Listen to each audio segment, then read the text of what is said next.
All right, man. It's time to say it. The San Antonio Spurs are championship contenders. Now, this is not something I thought I would be saying when I was going into this season. Had noticed the San Antonio Spurs, but I thought maybe they had one more year to go before I thought they would be at this level.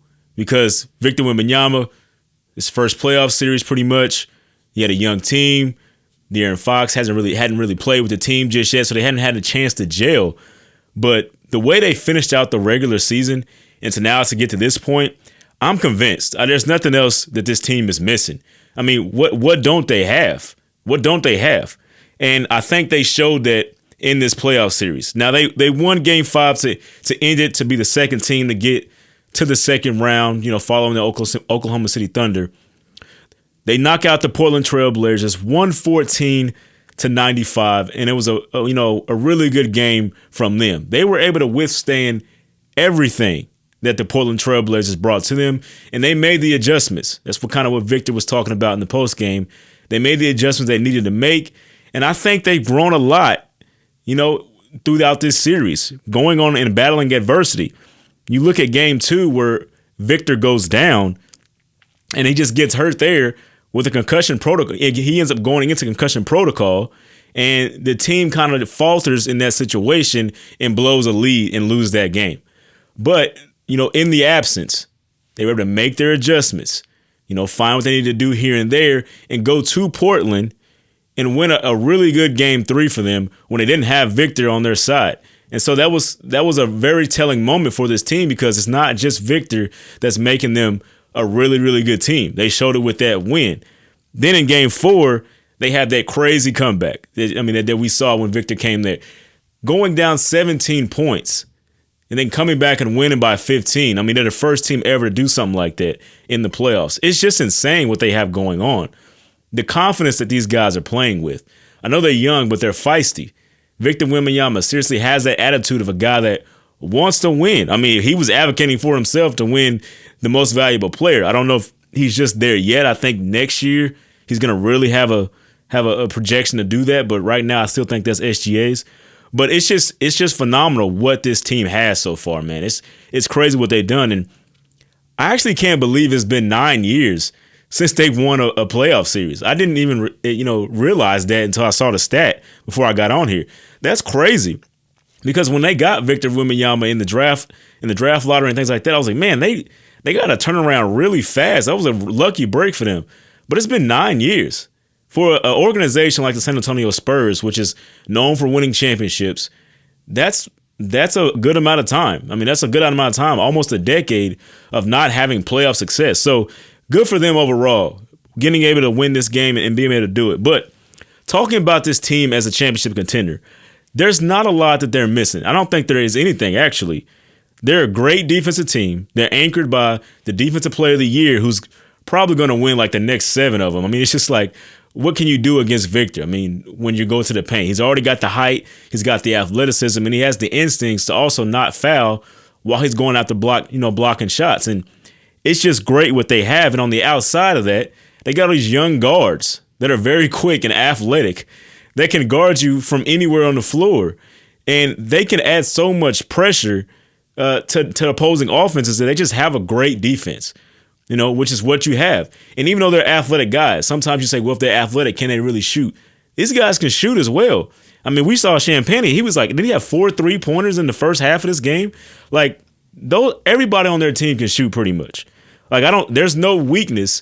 And then you have the closer, De'Aaron Fox, the veteran guy on this team, the guy who's, been in the league for quite some time, actually won a couple of playoff games back when he was in Sacramento, and can now close for the San Antonio Spurs. This is a guy that won the first ever Clutch Player of the Year back in 2022. So it's just great what they have going on. And you saw De'Aaron Fox pretty much close out this game for them. The San Antonio Spurs, they needed somebody like a veteran to come on and do that, and De'Aaron Fox just fit right into that role. Games 4 and Game 5, it's like vintage De'Aaron Fox, just coming in there and closing the game out, doing everything he can, scoring from everywhere, and just being so aggressive, especially on the offensive end. It's been great for the San Antonio Spurs overall. I mean, he scored 13 of his 21 in the fourth quarter of this game to close it out. This is after the Portland Trailblazers made a push, try to get back to single digits in this game, and maybe had a couple people worried because they started hitting some shots from the outside, and De'Aaron Fox was able to close it out. Man, it's just great. I'm not really sure how you beat this team without them just all having an off night, which doesn't typically happen. I mean, they've won so many games, throughout the last of the regular season when they really got going, that it's just been phenomenal for them. And they won. I mean, they lost the last game against Denver, but they didn't play the starters, especially Victor Wembanyama, so you can't really judge them off of that. I mean, I don't know how you beat them. You got to really shoot the ball well from the outside. I mean, that's how the Trailblazers got back into this game, but I just don't see a lot of teams that are like, the Golden State Warriors, back in 2016, 2017, that era. I don't see many teams like that. The Boston Celtics can get hot and do something like that. Obviously, the Oklahoma City Thunder can get hot, although we saw them not do so well, from the three-point line in the playoffs last season. They had to rely on the defense a lot to win that championship. But there's not a lot of teams out there like that. And so that's what's going to be the telltale for them. I think the San Antonio Spurs, looking ahead, I mean, you wonder who they're going to play here and what kind of matchup it's going to be, because if it's the Denver Nuggets, that means that the Nuggets came all the way back from a 3-1 deficit, and they've done it before. They've done it done it the most since 2022. So they're capable of doing that. They're a championship level team as well when they're playing well. So it'll be Jokic versus Victor Wembanyama, which was a great game near the end of the year when they actually both played. That was very, very fun to see. Or you're gonna get a banged up Minnesota Timberwolves team, which I don't think anybody wants to see, especially without Anthony Edwards. If Anthony Edwards were playing, even though Dante DiVincenzo's out, maybe it'll be a fun series. But right now it's just not, because Rudy Gobert versus Victor, yes, that could be a fun matchup, but Rudy's not going to do a lot for you on the offensive end, and he can't carry you. And I just don't see Ayo Dosunmu having a great game like he did against the Nuggets, against this Spurs defense, all these quick guards they have and athletic guards. So it's actually interesting to see, because I don't see a lot of resistance for them to get to at least the Western Conference Finals here. And it's just a very different, time for them. Like I said, it's been almost a decade for the Spurs to be in this position, and it's going to be crazy. They're going to be going up against possibly the team that they last played in the Western Conference Finals, what I think was the Oklahoma City Thunder at that time. So overall, it's not a lot much more to say about the Spurs, man. They're a scary team, I think, for a lot of teams out there. They're a championship contender in my eyes. Really want to see what they're going to do going forward. I mean, they got Vassell, Dylan Harper coming off the bench. He had a great game as well, really pulling them away. It's just phenomenal what they have. Good season for Portland, though. I will give the Portland Trailblazers their credit. It was a very bad matchup for them. Like I said, driving to the rim is pretty much what their offense is. They don't have a lot of outside shooters. And so when you get matched up with Victor Wembanyama, it already looked like a bad disaster just going forward in that. So the fact that they even got a game was really good for them. But they got a lot to look forward to. The growth of Denny Avdia is amazing for them. I think he's going to be the star and the focal player for them going from now on. They can build around him.